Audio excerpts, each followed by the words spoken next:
Good evening and welcome everyone to the Sonoma County Housing Element Update EIR Scoping meeting. So on our meeting agenda today, after I complete the introduction, we're going to get into a description of the project, along with a brief explanation of what CEQA is, what scoping is, schedule, submitting comments on the scoping of the EIR, and then we'll open the floor up to questions. First, the ground rules. Phones and microphones are muted during the presentation and unmuted during the Q&A. Chat function will be available for questions, and they'll be answered in the order received. Please keep comments brief, a max of 3 minutes each, and a recording of this presentation will be available on the website shortly following. And on to the introduction. I am Eric Gage. I am planning staff on the Housing Element Update. My supervisor Ross Markey is here as well. And I'll introduce our consultant team on the project. Rincon Consultants working on the EIR. Darcy Kremen is here, Catherine Green, and the Housing Element Consultants preparing the document, Jane Riley and Elliot Pickett. And the description of the project. So the Permit Sonoma is preparing a update to the housing element for the 2020 Sonoma County General Plan, and in service of that is preparing a program environmental impact report, or EIR, as is required by state law. This is an opportunity for the county to examine policies, market conditions, and other forces that contribute to the production of housing in the county. This project is going to culminate in a number of zoning changes for housing, a general plan amendment modifying the general plan incorporating the updated housing element. Those are necessary to accommodate the county's regional housing needs allocation, referred henceforth as the RHNA. So what is the RHNA? The regional housing needs allocation is the number of units that Sonoma County must plan for in the 8-year housing element cycle. And those are assigned by state and regional agencies. I want to emphasize that the county does not build the housing, but we do have to identify and zone physical sites that can accommodate that assigned number of units for the housing element cycle. The current RHNA cycle ending in 2022, the county was assigned 515 units to be accommodated in the housing element inventory of sites. In the upcoming cycle, the county has been allocated a much larger number, 3,881 dwelling units. And what is the housing element? One of the 7 mandated elements in the general plan. So state law requires that a general plan include a housing element. It is updated on a separate schedule from the rest of the general plan. It must be updated at the end of each 8-year RHNA cycle. The housing element update is a comprehensive list of housing policies, programs, actions for 2023 through 2031. And it is only for the unincorporated county for which we are the permit authority. And the county needs to identify and zone sites, as alluded to earlier, for 3,881 residential units, plus an additional buffer of units to ensure that we are constantly in compliance of the no net loss provisions of state law, meaning that we always have an inventory large enough to accommodate 3,881 units. And here is a listing of the components that each housing element must include, an assessment of demographics, trends, conditions, employment, and the conditions that affect the housing needs of the community, evaluation of the performance of the prior housing elements, implementation of policies and programs, the site inventory that I've already mentioned, identifying the physical locations of available sites for providing that adequate capacity to address the RHNA. Community outreach and engagement with particular focus on traditionally underrepresented groups, the analysis and remedies for potential governmental and non-governmental barriers to housing construction, and the list of policies and programs to realize that the housing development through the period. What is required in order to accommodate this RHNA? We need to find additional sites, some in areas not previously targeted, and potentially rezone new sites. The county anticipates rezoning in designated urban service areas throughout the unincorporated county, and the environmental impact report will include environmental analysis of the rezoning of those individual sites. Due to the anticipated increase in population beyond the current forecast in the 2020 general plan, the county has determined that the program EIR will be required to comply with CEQA. And for some added background, Permit Sonoma had circulated a draft EIR for the project known as Rezoning Sites for Housing in 2021. Due to the timing of this housing element update, that rezoning sites project is being incorporated into the housing element update project and its corresponding environmental review. And with that, I'm going to turn it over to Darcy Kremen of Rincon, our environmental consultant, to present on CEQA. Thanks, Eric. So what is CEQA, you're asking yourself? It is the California Environmental Quality Act, better known as CEQA, enacted in 1970, so it's been around for more than 50 years. At its essence, CEQA is a public disclosure and input process. So we're really looking for public disclosure of environmental impacts that could occur if the project is adopted. And also we want public input on potential environmental impacts and alternatives and things. And the teeth of CEQA is to minimize, reduce, or avoid environmental effects. And we do that by adopting a mitigation, monitoring, and reporting program. So those are the two pieces ultimately of CEQA, is to have public disclosure of environmental effects, as well as trying to avoid, minimize, or reduce those environmental effects. For this project, the housing element update, it is a program level analysis. And by that, we mean we're not looking at sites in particular, specific analyses. We are looking at a program and a much broader look at environmental impacts, and future projects could have site-specific analyses that must be done at the time that a project is, an application is received by the county to produce a project. Next slide. So the environmental review process is lengthy and has many touch points. So the first thing the county does is circulate a notice of preparation, which it did, and then solicits input on the content of the draft program EIR, which is where we are tonight. While this is going on, the county is preparing a draft program EIR on the environmental effects of the program. Once that's done, the county is going to file its notice of completion and notice of availability. It will let the public know that the draft EIR is available for public review. That starts a minimum of 45 days of a public review period. Typically, the county likes up to 60 days of public review. At that point, we are back into public comments. So we'll be looking at comments on the draft environmental impact report.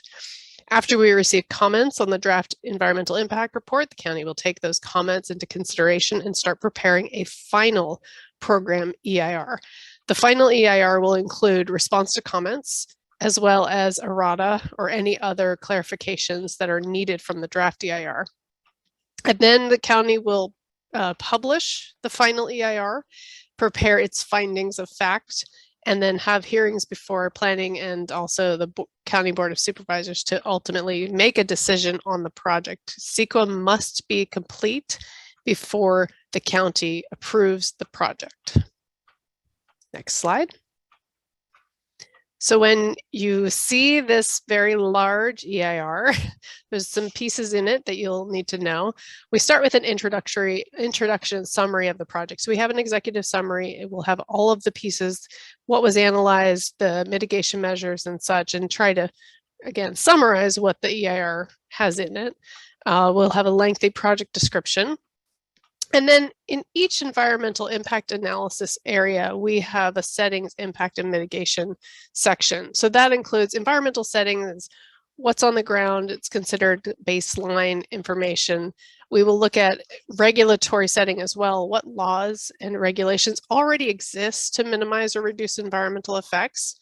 Then we look at the project and the project's potential impact on the environment. And if they are significant or could be significant, we will recommend mitigation measures where feasible to reduce or avoid those environmental effects. So that's the meat of the environmental analysis. We'll also have a chapter on alternatives. CEQA needs to look at alternatives that would feasibly meet most of the project objectives and reduce or avoid environmental effects. So we have some alternatives that we will look at to see how we can do that. And then the analysis will come to the conclusion for the environmentally superior alternative that does not need to be adopted by the county. It's just to look at what could be done other than the project under CEQA. And then we'll look at other impacts. It's kind of a kitchen sink chapter. CEQA guidelines tells us we have to look at some things. Some of it's outdated, but we still look at it. And again, a reminder that this EIR is going to be a program EIR, which is a series of connected actions that will cover future activities and decisions rather than a specific development project or property or parcel. Next slide. So CEQA prescribes about 20 resource areas that we look at these days. This is a list. This is not actually all of them, but most of them. Everything from aesthetics, agriculture, air quality, all the way to wildfire, of course, very important, all of the resources, as well as cumulative effects of the program, along with additional projects and programs that may be happening at the same time. And we look at what would be the cumulative effects of all these projects together. The transportation analysis will be looking at vehicle miles traveled. We have transitioned from the world of level of service, LOS, as everyone knows, and we'll be looking at VMT, and that is a metric to determine whether people are driving farther, right, to get to jobs and housing than the county's average, or actually 15% below the county's current VMT. So that'll all be in there. Next slide. All right, so what is scoping? So now here we are at the very beginning of the CEQA process. Scoping is just public input. We're looking for public input on the environmental analyses. Is there anything that we should be looking at in our environmental analyses? Topic areas that we are unaware of or that maybe we should look at more carefully? Issues of concern. We also like to throw this out that we are looking for potential alternatives to the project. It's very important that we have a wide range of alternatives that we can start to look at, and that helps us narrow down the ones that are feasible, that meet most of the project objectives and reduce or avoid environmental effects. And then of course, propose mitigation measures. And there's quite a range of mitigation measures out there, and we like to have people give us some input on mitigation measures. What scoping is not, next slide, sorry, we aren't here to talk about the merits of the project or even really the project itself or discuss property values. It's really environmentally driven, and it's the effects of the project on the environment, not the effects of the environment on the project. That actually was thrown out by the courts. So we only get to look at what the project is going to do on the environment. Next slide. So our schedule, as we are walking lockstep with the housing element, the county is proposing to publish the draft EIRs, hopefully mid-October. Seems like we're on track for that. That will start the public comment period, mid-October to late November. At that point, we take those comments in, we start preparing the final EIR, and we hope to publish that early 2023 because we need to go to the Board of Supervisors to certify the EIR in early 2023 before they adopt the housing element update. How to submit scoping comments. We prefer them in writing. It's great to email us the comments, and we have this long email address. We also can take snail mail. Of course, Eric's collecting all of those. The comments must be received by July 30th, so the end of July at 5 p.m., so that we can take a look at those scoping comments. We also have a website. Next slide. And you can go onto this website and you can sign up for email updates. And that's a great way to make sure that you know exactly when the EIR is published. It's also for the housing element itself. So anything that comes out with the housing element, including public outreach, the housing element, draft housing element itself, is all part of that website. That's it for me. We can turn it over to questions.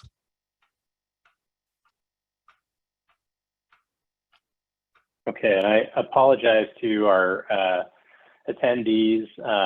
We have been feverishly working on trying to get the chat feature enabled for this webinar, but have not been successful. So we would appreciate your verbal comments tonight. And as Darcy shared previously, we have our project email address, and we would happily take your comments in writing there.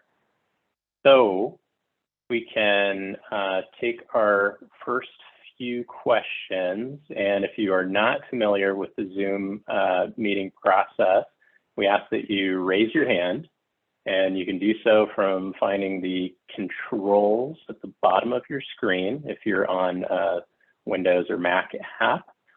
You can also raise your hand by hitting Alt-Y on a Windows computer or Option-Y on a Mac. If you're calling in, which it doesn't look like we have any call-in participants, but if you are on phone audio, you can dial *9.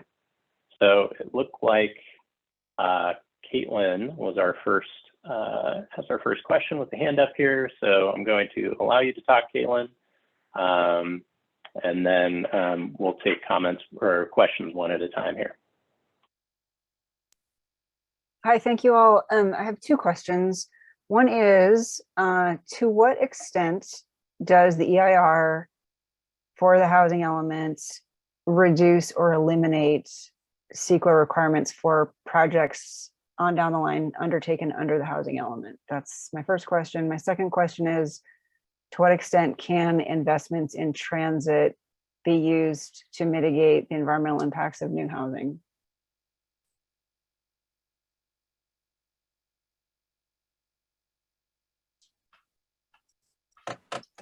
Okay, great questions. I was still typing them up. And I will say the answer to the first question about eliminating or reducing CEQA requirements is some of the projects coming up in the housing element might not need to go through CEQA. So we're capturing the ones that could be considered, right, streamlined anyway or exempt anyway, because there's some statutory exemptions and there's some other affordable exemptions that are happening. But anything other than those that have to go through CEQA down the road or have to go through environmental review would have to do site-specific studies. Now, they might not have to do a new CEQA document. They might not have to do a brand new EIR. There are lots of ways to do tiering from a program EIR. If they're completely consistent with the housing element update and all of the zoning and all the other regulations, they could be considered consistent with that document under CEQA guidelines, section 15183. And they would just require, like I said, site-specific surveys and studies, because we can't capture all of the impacts that could happen to a project because we don't know enough about the site itself and what's proposed, right? So very specifically on the site, we'll have to, a lot of the projects will probably end up having to have either a biological survey or an archaeological survey or various types of things before the project is approved, certainly. As far as investments in transit, that's a really good question. I'm not sure I'm the best person to answer that. How does investments in transit help with the housing How can element. it be used as a mitigation for environmental impacts? Oh, used as a mitigation. Okay. So the only thing we can do is we can try to have each project give its fair share if they have an impact on the transportation system. So we can't require them to fix the transportation system, but we can require them to pay a fair share.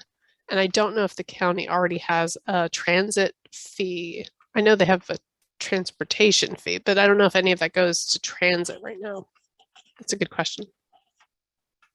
I've seen transit used as mitigation for emissions impacts from from new housing. Especially Yes, so that actually, I've seen that as well. And that's to reduce vehicle miles traveled. We'll see things like a landlord needs to give out transit passes and encourage transit use, or even, work with the county transportation authority to put a bus stop nearby or things like that. Some of those will be programmatic and some will be site specific. Good question. Hey, Caitlin, did you have any other questions, or can I call up our next questions here? I'm done. Thank you. Right, thank you.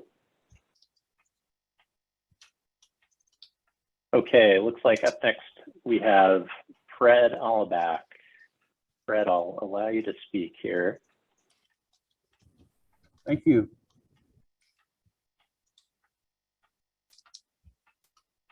Oh, there you go, Fred. There he is. Am I good? Should be.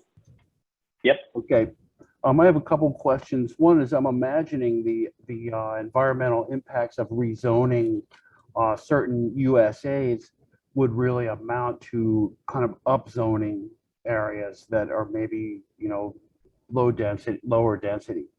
And so, obviously there will be impacts from that, but it seems like the high RENA and that these would be more appropriate in cities and for, to have the smart growth principle, but maybe cities aren't cooperating. So it's kind of a leading question.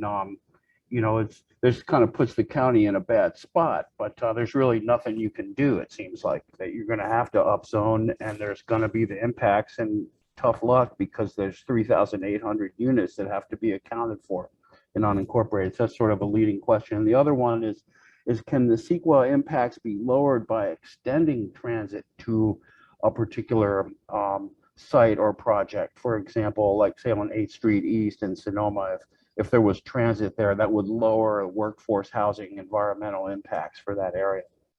Thank you.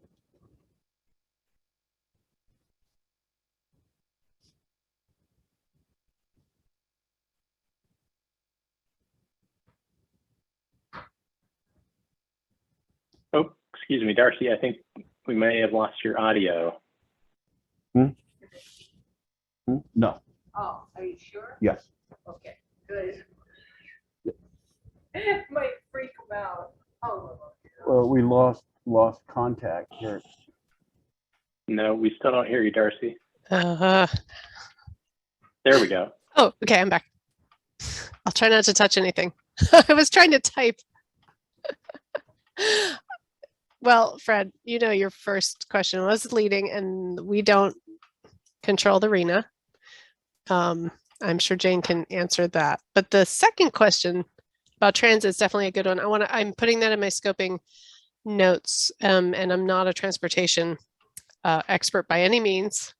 And I know there's only so much we can do to lower VMT, but we do look at lots of different mitigation measures to see how we can reduce VMT in particular areas. So that's a good suggestion as a mitigation measure.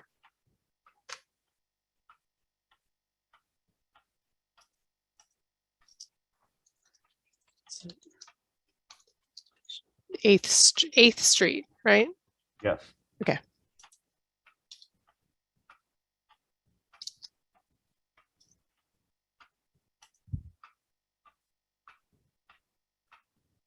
Okay. Anything else?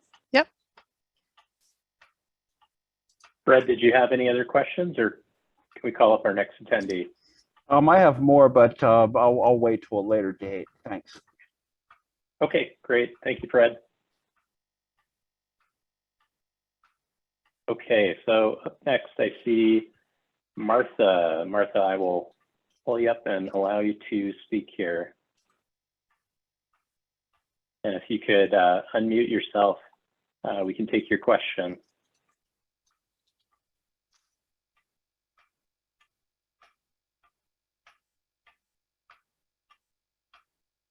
And Martha, it looks like you're still muted.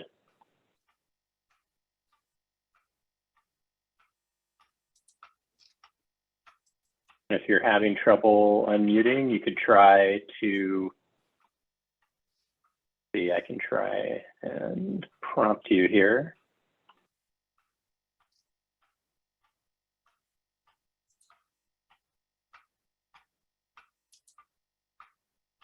Okay. Well, we can come back to Martha in a few minutes and see if you're able to unmute yourself. So, did we have any other attendees with questions? I see Caitlin still has her hand raised. Okay, hand went down. So, any other questions from our attendees? If you could raise your hand, I can allow you to speak. Looks like Martha's unmuted now. All right, let me try Martha again. Any luck, Martha? It was for a moment. Perhaps. Darn it.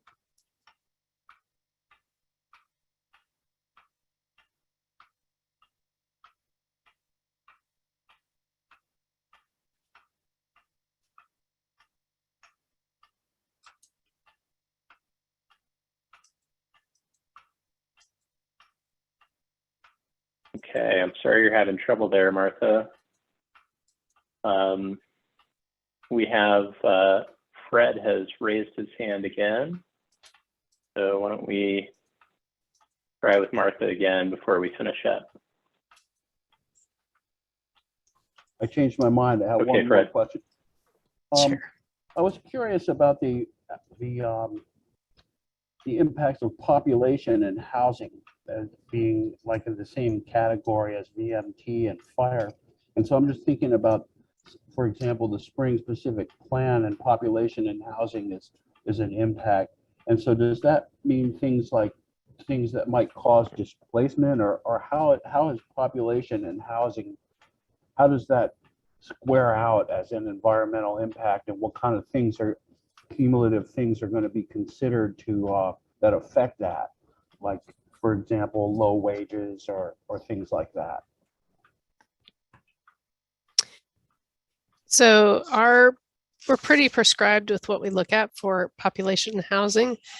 We're basically looking at whether the project would induce substantial unplanned population growth in an area that is directly through housing, right, or indirectly through extension of public services or other infrastructure, or if the project would displace a substantial number of existing people or housing, necessitating the construction of replacement housing elsewhere. So those are the only two questions we're looking at, and unplanned growth is really the key in that first one. And since the project plans for growth, because that's what we were told, right, we were given the RENA, that's the growth number. That's really what we're analyzing, is the project is planning for growth. So we don't really look at wages. Unfortunately, it's not an environmental effect of the types of jobs that are brought in and the wages of those jobs and such. So A little outside of our wheelhouse. Yep. Curious, so with displacement, what's substantial? Like, who makes the criteria for what constitutes substantial or not? Great question. The county does, but it as far as we know so far, displacing a few people is a lot so as a smaller number, right, than the 3,800 or so units we're going to be bringing in the amount of people. So it's usually a percentage of the change. So I could think of getting a % from the county of what substantial means. No, I don't think it'll be a percentage, but it'll be shown in the math. If there's any displacement, it'll be shown in the EIR. Okay.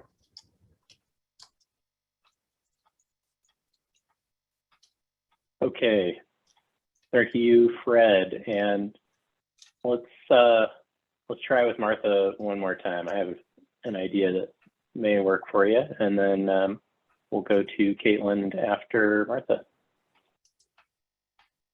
So Martha, if you were on a PC, you can try holding the Alt and A keys to unmute, or on a Mac, you can try Option A. And if you are logged in through an app on your phone, you may have to tap on the screen to get the controls. You can find the unmute.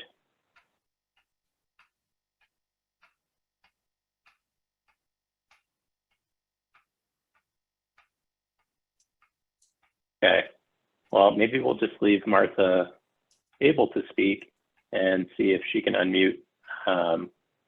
If you can, Martha, get unmuted, please just wait until the next attendee is finished speaking, and oh, There she is. you are unmuted. Okay, I think I don't know how you guys get my name. Yes, we can hear you. There we go. Okay, I'm having trouble with my phone. That's why I can sometimes I don't can hear it. My internet is not working good. Well, we can hear you okay now. If you've got a question for us, we're happy to Yeah, take it. that's everything you guys explaining. That's it sounds good, but how this gonna work for our community here in Sonoma? Because are you guys talking all about Sonoma County or only Sonoma?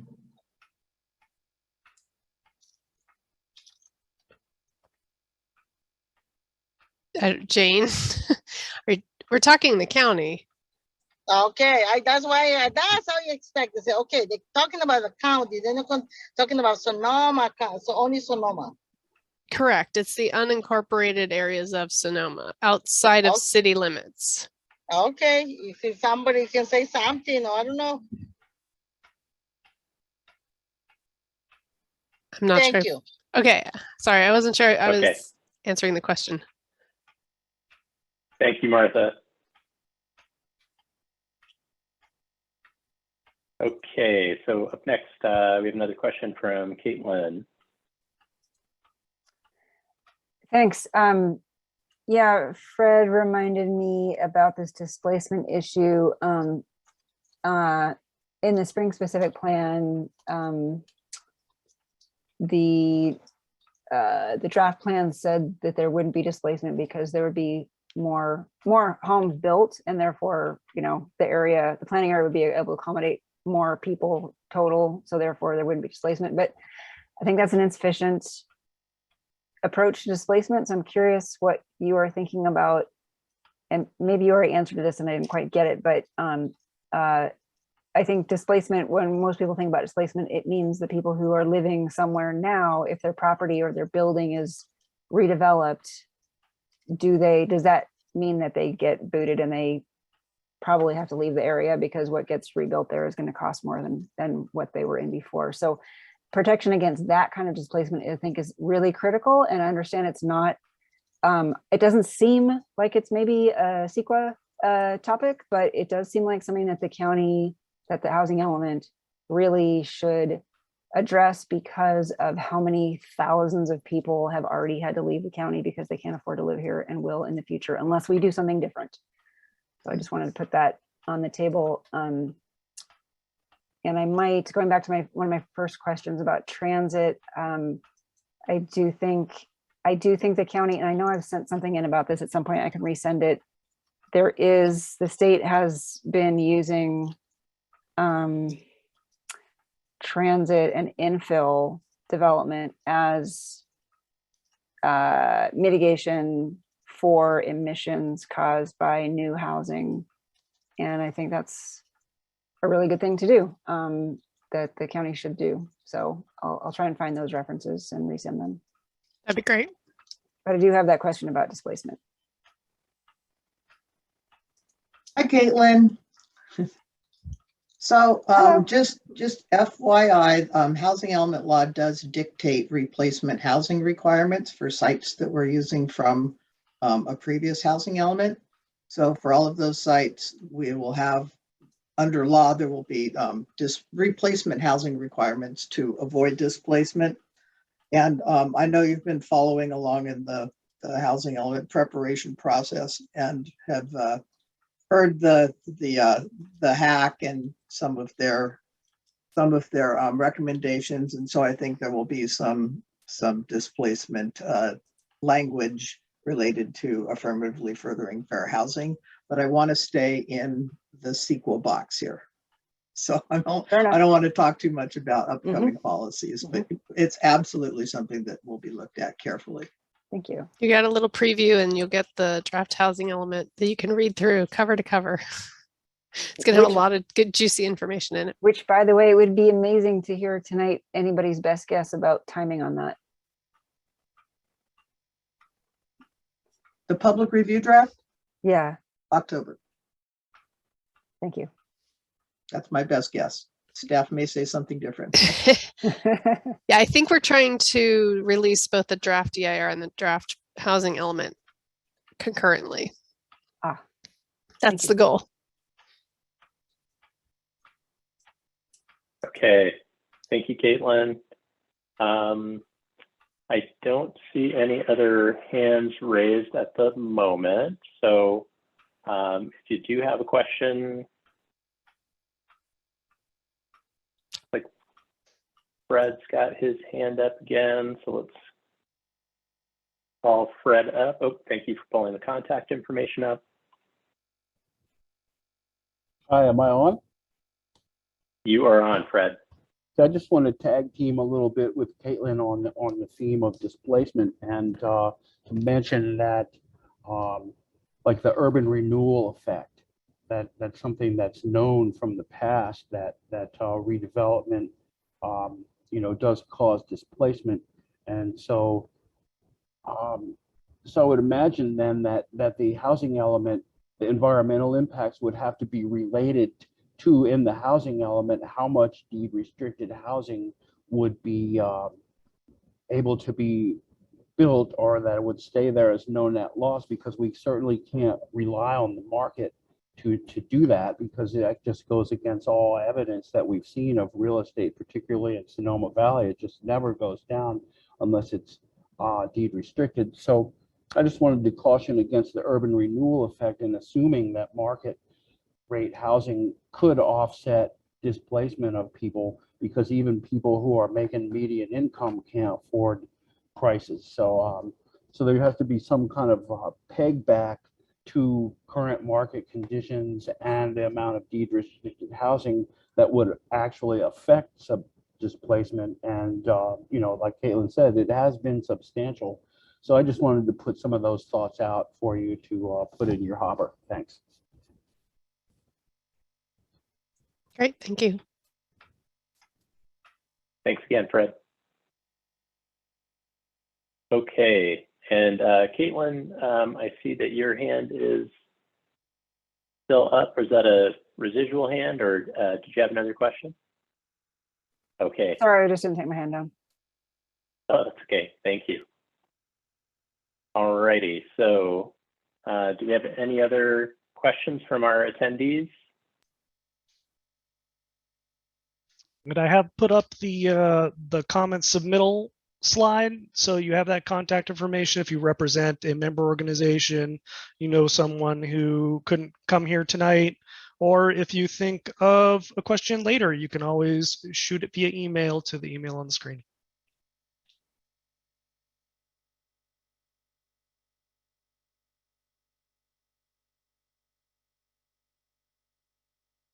Okay. Well, if there are any other questions, please raise your hands now, or we will consider the meeting to be adjourned. And wish you all a good evening. Okay. Not seeing any. So Thanks, you guys. again, thank you all for joining us. And as Eric said, please submit your comments. And we look forward to speaking with you again in the future. Thanks.